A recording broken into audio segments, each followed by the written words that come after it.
As we all know, our program has so much history. Like in my lifetime, starting with Hall of Fame Coach Myers, and all those great teams that I grew up watching, and then James Dickey had an incredible run here, one of the best coaches really to ever coach in this state and certainly this school. I was proud of my association with Coach Knight, our years with Zeno and Ross and Darryl and all these guys. Pat Knight did a great job here with an NIT team, and then certainly in more recent history, Tubby Smith getting the team back in the tournament, and I'm really proud of what we've been able to do in 2 years. But because of all the coaching changes across the time, I think the one thing that's kind of been left out is the players from different generations. So it's been a big priority for us to bring everybody back together. And I think we're doing a great job. We have a long ways to go. So if there's any former players out there listening, man, we want you to come back to Lubbock. You're wanted here. You're needed here. Open door policy. Come back and get some free gear. We want you back in Lubbock. So we started last year with the throwback game in the old Coliseum. We had a lot of former players come, and certainly this fantasy camp weekend, we invite different former players in, and Darvin and Tony were gracious enough with their time to come this weekend and not only just show up, but really to be involved in our fantasy camp. We also have Red Raider great Martin Zeno is in town right now, so if any of you guys want to interview him one-on-one afterwards. Another one of our great players, Darko, came all the way from Europe back to be a part of this weekend. We've got so many great former players back, so I'm just really proud to say that we're starting to kind of get the thing back together with all the players. But the message is, if there's any former players out there, we want you back in Lubbock. If there's anything we can do to help you, this is your program, and we take that responsibility very seriously.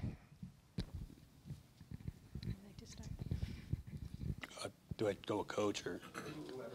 Coach, I guess just with the fantasy camp, I guess what does it mean that second year? What are you trying to do to make it better? And I guess what's it been like so far?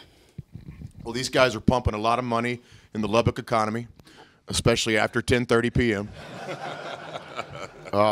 We're doing a great job with the process, especially hydration. No, it means the world. With some of the best loyal supporters of not only basketball, but Texas Tech University and the athletic department are in this room right now. These are people that bleed red and black and care about the program. But more important to me, they care about our players. So it's just been an awesome, awesome weekend. Darvin, Coach kind of talked about the difference that you guys being back on campus makes for the staff and for his players now. But what does it mean to you just to know that he's so active in his pursuit of having former players be part of what's going on right now with Red Raider basketball? No, and I mean, a lot of people use the term family loosely, and I think Chris, he stands on that. He walks on that. The principles he's trying to implement with his program, I think is great. I'm doing the NBA regimen during the year, so unfortunately I don't get to come to their games. I wish, things were different, but I try to get out here. I've came out, past couple of years to football games. I try to make it a point to make it to the biggest non-conference football game because while I still have time before our season starts, but I think Chris has done a phenomenal job, man, and he says he wants to bring this thing together, old and new. He means it, and he puts his money where his mouth is. Literally, I saw that last night, and I owe him $100. I had to take a couple extra. I owe him $100 for sure, but a little fine system we got set up for the camp. But I mean, it's beautiful, man. And Kirby, I spend time with Kirby during these times I get to come back for the football games, and Tony and I have talked about it, and other players that are eager to come back and be a part of it. So it's a beautiful thing to see, man. It's a really beautiful thing to see.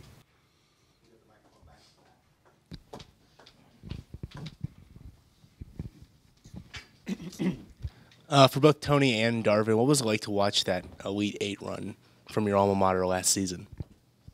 It was special. Started in Kansas City. I followed the team through the conference tournament, then on to Dallas, my hometown, and then, of course, up to Boston. It was really good to see the guys grind it out, being led by Coach, and to put Tech back on the map. The culture that Coach is trying to bring back here and make the foundation concrete. This is something that we want to build and sustain over the years, not just something that's here for now and going tomorrow. So it's a slow process, but the ball is rolling, and give all that to Coach. I loved it. I mean, it was beautiful to watch. Again, got an unexpected shout out by Coach. But that was a beautiful thing, man. And then everybody around me knows how I feel about this place. from my coach, Coach Budenholzer, our GMs. I mean, every time we got a win, you know, and I'm digging through the closet, finding my Texas Tech shirt. Supposed to be wearing team gear, but I'm wearing my school gear. But it was a beautiful, fun thing to watch, and my hat's off to everything that Coach and his staff has built here, and Kirby and those guys, you know, getting the right man for the right job, and it's just been a beautiful thing to witness. Hey, Tony, I wanted to get your thoughts on having a new member in the Red Raider first-round draft NBA club. Yeah, not only that, he's a local Dallas product like myself. It was great to see him. I'm glad he didn't surpass me, though. No, I'm just joking.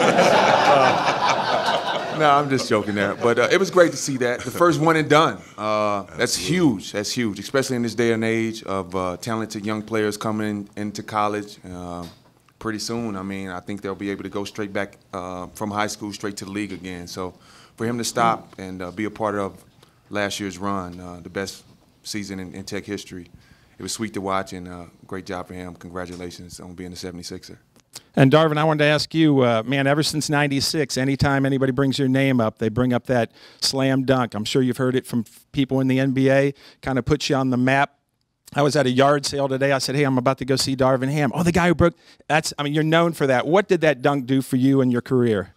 I mean, it was great. I mean, it definitely got my name known. And, you know, in the NBA sense, it kind of made things hard. They thought I was a one-trick pony. So, you know, I had to go there and really show them that I really could play basketball, you know, not just be a dunker, which is something that I prided myself on, being able to finish, but being able to defend, being able to, you know, make plays, being able to rebound and run and be a part of a team, something bigger than myself, is what that dunk meant to me. I think it kind of culminated and everything that we meant to each other as a program at that time and as a team, and Tony can attest to this, like we were a close-knitted group, that group in '96, and even though I made the play, I think the play exposed what we really were as a group. Myself, Tony, Jason Sasser, Jason Martin, Corey Carr, Coy Smith, Janae Cooper, like we were a really tight, close-knit group, and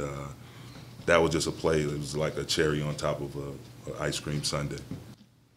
For Tony and Darvin, when you get a chance to come back to Lubbock and Texas Tech, if you can sum it up, what does this place mean to y'all?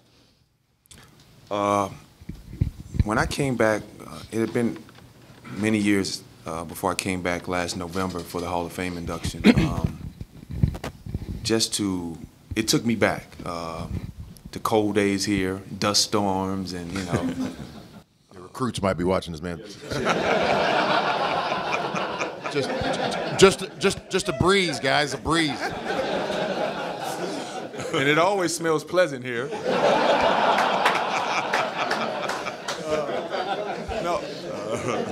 No, but it took me back. It took me back to, you know, a young 18-year-old kid, you know, coming out here, didn't know what to expect, and you know, starting to grow from a boy into a young man at that time. So the process for me started here. And just to come back and see all the familiar faces still around, to see how much the city has grown. Things have changed. A lot has changed, but a lot has stayed the same as well. But it was definitely, it took me back, and I'm very thankful for the time that I spent here. I love it. I mean, West Texas has a special place in my heart. My wife's, her whole family, mother and father, are from West Texas. Mom's from Sladen and dad's from Lubbock. So we get to come back out here quite often, and you know, people eat out there and with the tumbleweed and all this other stuff. It's an acquired taste, and again, to Tony's point, it was a crucial point in my life, and it really made me become a man. It really taught me how to deal with diverse people. The people took great care of me. I mean, I love this place. You know, it's easy for me. I have a ton of things going on right now with my work situation, with the NBA and all of that stuff, but whenever I'm able to find the time to get back out here and come share in the fellowship of all the fellow Red Raiders and my former teammates, and see what Coach Beard is doing, what Kirby has built, all the way back to my man Coach Myers back there, it's a beautiful thing to be a part of. Especially fantasy camp, right? Fantasy camp. So I guess this question is for both of you, but Tony, you mentioned following the team during that Elite Eight run. So what do you know about the class coming in next year? Obviously the returning guys, but some of those transfers. What do you know about those guys, and do you think that this team can get back to that level that they were at last year? I think so. We're in the right hands. We're on the right track. Beard and his staff doing a great job of recruiting.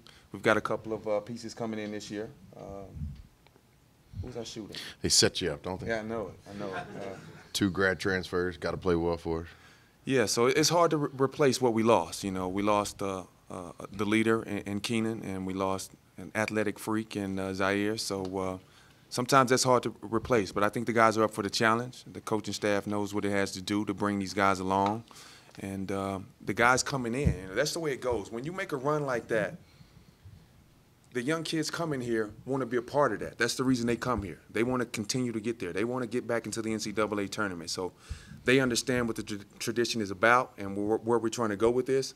And they want to, step in those shoes and keep it going. So if they can get here, get in line, and keep doing what they're doing, we can build Tech basketball back to a higher standard. Due to certain provisions in my NBA contract, I'm not allowed to speak on collegiate basketball.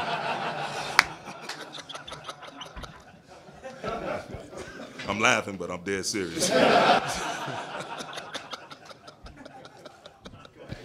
I guess for both of you, what about the way Chris Beard runs this program sets these guys up for successful NBA careers and post-college careers? To me, I think what you see is what you get. A lot of people have their camera faces or, your rah-rah speeches. To me, the short time I've known Coach, he's been who he is. So whether it's in front of a group, one-on-one, or whatever. So being original like that, it just goes a long way. You sense a person's vibe and what you get from them. So, yeah, I'll just stick with that if that's okay for you. No, I think they're doing a great job. I just saw a pregame edit that he showed us, all the fantasy camp members and coaches, that if I'd have saw that, I mean, it totally takes the pressure off of the team, gets them in a great spirit to go compete.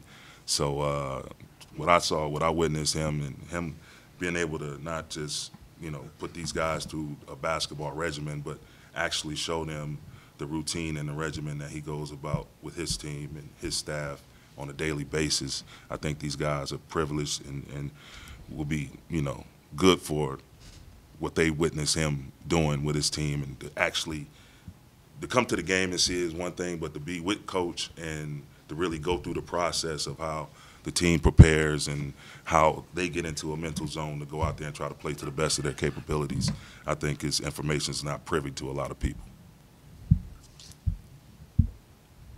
Anything else from the media side? We'll go to the fantasy camp side too. This is where it's going to get fun right here, guys. So the question is, Tony and Darvin, you were teammates.